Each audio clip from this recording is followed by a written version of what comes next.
फिरलं की मेंदूवर परिणाम झालाय तुझ्या. काय केलंस तू? सरळ गाडी जाळलीस. का जाळलीस गाडी? हा अगं बोल ना, मी काहीतरी विचारतोय तुला. का जाळलीस गाडी?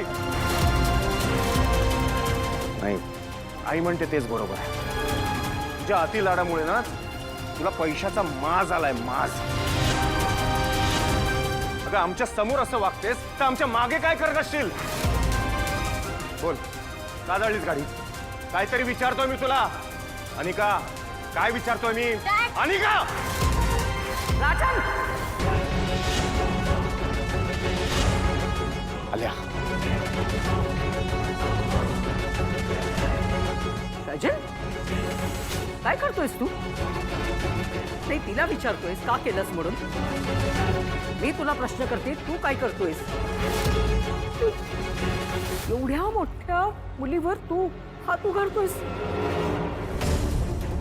अरे आजपर्यंत या पोरीने खूप सहन केलेलं आहे आणि आज शेवटी त्या गोष्टीचा अतिरेक झाला म्हणून हा झाला प्रकार झालाय. अरे तिची विचारपूस करायची, तिची समजूत काढायची, तर ते करायचं सोडून तू तिच्यावर हात.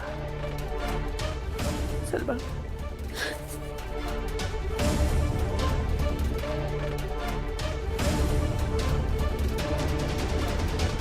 रागिणी, तुला यावर काहीच बोलायचं नाहीये. तुझी आई आपल्या मुलीला बिघडवतेय.